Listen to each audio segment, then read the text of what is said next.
नमस्कार दोस्तों, पाथफाइंडर पर आप सभी का स्वागत है। दोस्तों, आज हम बात करने वाले हैं चाइना और ताइवान के इशू के बारे में, जहां पर ताइवान कितनी भी कोशिश कर ले वो चाइना से नहीं जीत पा रहा है। ऐसा मैं क्यों कह रही हूं? क्योंकि हाल ही में चाइना के विरोध के बाद ताइवान को WHO की एनुअल मीट से बाहर कर दिया गया है। इसके पीछे क्या कारण है, दोनों राष्ट्रों की क्या प्रतिक्रियाएं हैं, इसके बारे में बात करेंगे। साथ में बात करेंगे चाइना की वन चाइना पॉलिसी के बारे में और उसको लेकर भारत का क्या स्टैंड है, इसके बारे में भी आज हम डिस्कस करने वाले हैं। Before we move forward, this is the news headline. और क्विकली मैं आपको अग्निपथ बैच 1 के बारे में बता दूं कि ये 8 दिन में लाइव हो जाएगा। अगर आप अभी तक आपने इसमें एनरोल नहीं किया है दोस्तों, अभी एनरोल कर लीजिए। यहाँ पर क्लासेस, टेस्ट सीरीज सब आपको मिलने वाली हैं। कोड आपको यूज करना है ND Live 10। Now why this code? क्योंकि ये कोड यूज करने के बाद ही आपको ये स्पेशल प्राइस यहाँ मिलेगा। प्लीज 1 जून तक का वेट मत कीजिए, हो सकता है प्राइसेस बढ़ जाएं। इसके अलावा ये सारे बेनिफिट्स आपको इस बैच में मिलने वाले हैं दोस्तों, जैसे 900 से ज्यादा घंटे की live classes, comprehensive coverage, prelims mains interview की test series, interview guidance, mains mentorship, इस तरह के सारे बेनिफिट्स आपको यहाँ मिलेंगे। इस क्लास का PDF जो है आपको लिंक में मिल जाएगा, जो कि डिस्क्रिप्शन बॉक्स में और पिंड कमेंट्स में होगा। इसी के अलावा हमें रीच आउट कर सकते हैं एक फॉर्म के जरिए, जो कि डिस्क्रिप्शन में गिवन है। एक और बहुत इंपॉर्टेंट बात यह है दोस्तों, सेशन को अंत तक देखिएगा। लास्ट में कुछ बहुत इंपॉर्टेंट अनाउंसमेंट्स है that I will be doing, so please session को अंत तक जरूर देखिएगा।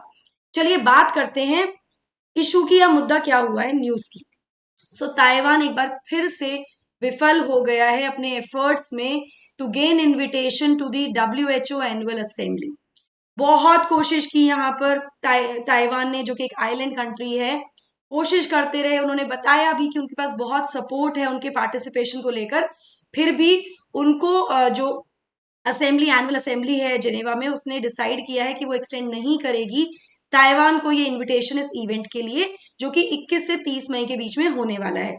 यहाँ मैं आपको बता दूं कि चाइना और उनके ऑल वेदर जो दोस्त हैं पाकिस्तान, उन्होंने सभी मेंबर्स को अर्ज किया है कि वो रिजेक्ट करें ताइवान के इंक्लूजन को। वहीं कुछ आइलैंड्स ने डेफिनेटली ताइवान के फेवर में भी बात की।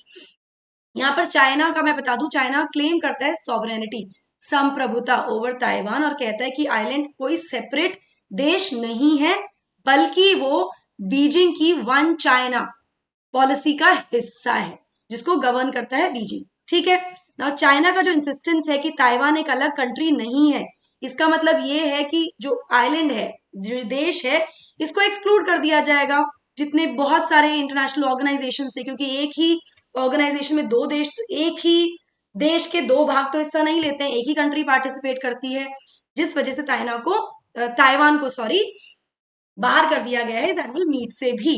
ना ताइवान ने कंडेम किया है WHO के इस डिसीजन को, ये कहते हुए कि चाइना ने बहुत गलत तरीके से ब्लॉक किया है उनका पार्टिसिपेशन ग्लोबल बॉडीज में, और बीजिंग को कोई अधिकार नहीं है उनके बिहाफ पर बात करने का।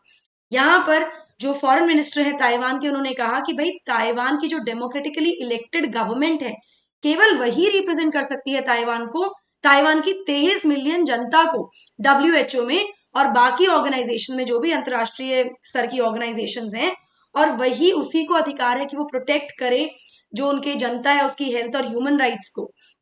ठीक है, तो उनका ऑपोजिशन यहाँ पर साफ देखने को मिला है। उधर दूसरी तरफ चाइना ने इस मूव को बड़ा वेलकम किया, डिसीजन को वेलकम किया है फॉर द ऑब्वियस रीजंस।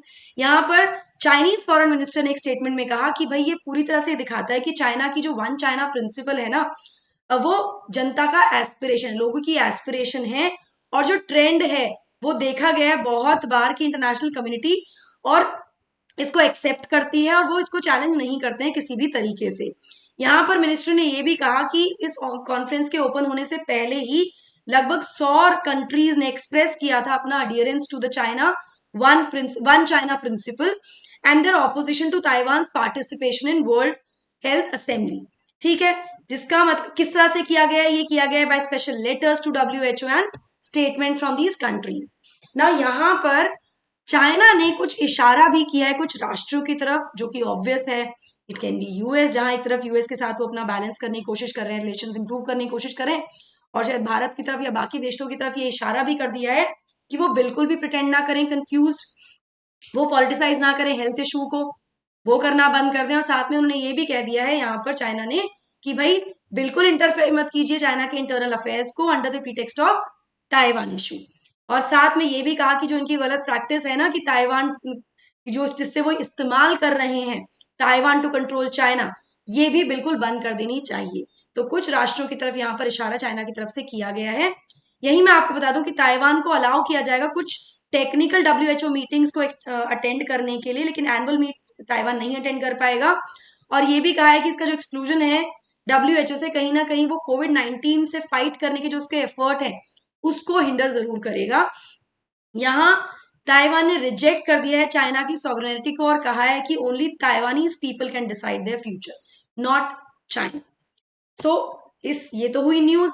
अब चाइना की वन चाइना पॉलिसी क्या है और भारत की पोजीशन क्या है इस संबंध में, इसके बारे में क्विकली मैं आपसे बात कर लेती हूँ।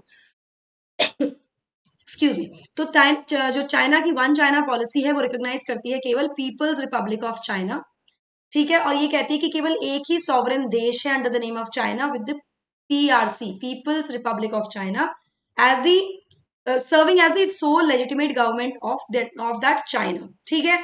पॉलिसी अपोज करती है दो राष्ट्रों को to hold the same name China, और जो आइडिया है कि चाइना और ताइवान दो अलग कंट्रीज हैं इसको भी अपोज करती है ये पॉलिसी।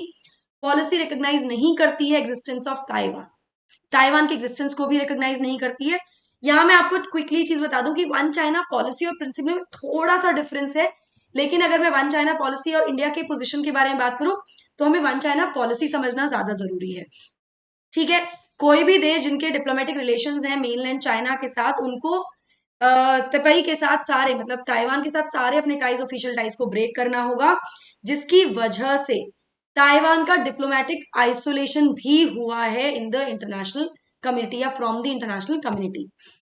ना अगर भारत की बात करें तो बहुत लंबे समय तक भारत ने एक्सेप्ट किया वन चाइना पॉलिसी को, लेकिन हमारी former late external affair minister Sushma Swaraj ने कहा था कि अगर इंडिया अग्री करता है वन चाइना पॉलिसी को तो चाइना को भी रीअफर्म करना पड़ेगा वन इंडिया पॉलिसी को। It was such a diplomatic मतलब move, I would say appreciable, जिसका मतलब है कि वन इंडिया पॉलिसी क्या है, इसका मतलब है कि एक्नॉलेजमेंट होना चाहिए बीजिंग की तरफ से कि अरुणाचल प्रदेश जिसको बीजिंग क्लेम करता है साउथ तिब्बत वो भारत का पार्ट है। अब वो तो चाइना नहीं करेगा। इसके बाद 2010 में एक जॉइंट स्टेटमेंट साइन किया गया था एक हाई लेवल मीटिंग के दौरान, जहां पर इंडिया के former prime minister Manmohan Singh और चाइना के फॉर्मर प्रीमियर वेन जियाबाओ थे, जिस मीटिंग में ये कह दिया गया था कि भाई ओमिट कर दीजिए किसी भी तरह का mention of India respecting the one China policy, और उसके बाद से इंडिया अपने स्टैंड पर अडिग ही रहा है। वो अलग बात है कि जम्मू कश्मीर के मुद्दे पर भी कई बार इंडिया ने कहा है चाइना को कि आप एक्सेप्ट कीजिए, एक्नॉलेज कीजिए कि कश्मीर भारत का हिस्सा है, लेकिन चाइना का जो स्टेट है वो तो हम जानते हैं, क्योंकि चाइना का तो ऑल वेदर फ्रेंड है पाकिस्तान, जिसकी वजह से चाइना इस चीज को अग्री नहीं करता है। तो हम भी इस जो वन चाइना पॉलिसी है इसको नहीं एक्सेप्ट करते हैं। आई होप आपको ये समझ में आया हो। जैसा कि मैंने आपको कहा था कि लास्ट में आपको मिलेगा कुछ बहुत इंपॉर्टेंट अनाउंसमेंट, तो दोस्तों 26 मई रात 8 बजे आपके प्रीलिम से जस्ट पहले हम आपके लिए लेकर आने वाले हैं last minute tips and tricks UPSC IAS prelim 2023 के एस्पिरेंट्स के लिए। इसके अलावा 28 मई को 2 सेशंस बहुत इंपॉर्टेंट सेशंस आपके लिए आने वाले हैं। 12:30 बजे आएगा फर्स्ट रिएक्शन आपके पेपर 1 पर कट ऑफ और 2023 के ट्रेंड को लेकर। इसके बाद हम लेकर आएंगे एक सेशन जहां पर हम कंप्लीट एनालिसिस करेंगे पेपर 1 का, जो कि इसमें कंप्लीट जीएस को एनालिसिस किया जाएगा। आप टेस्ट सीरीज से भी जुड़ सकते हैं, हमारी प्रीलिम्स और मेंस की टेस्ट सीरीज डिस्क्रिप्शन बॉक्स में सारी डिटेल्स गिवन है। ये हमारी टीम है पाथफाइंडर जिससे आप पढ़ ही रहे हैं, आप जानते ही हैं। हिंदी मीडियम बैचेस हमारे 15 जुलाई से शुरू हो जाएंगे, अगेन उसमें भी आप एनरोल कर सकते हैं इस वेरी वेरी नॉमिनल प्राइस पर with my code NDLive10। Perspective से भी आप जुड़ सकते हैं दोस्तों। हमारे सभी चैनल को सब्सक्राइब करने के लिए आपको इस QR कोड को स्कैन करना होगा, और हमें रीच आउट करने के लिए आपको एक फॉर्म जो कि डिस्क्रिप्शन बॉक्स में दिया है उसको फिल करना होगा। So that's it from my side. I hope you like the session. Don't forget to like, share and subscribe to the channel, and also hit the bell icon so that you get notifications about latest updates. Thank you so much. God bless. Take care.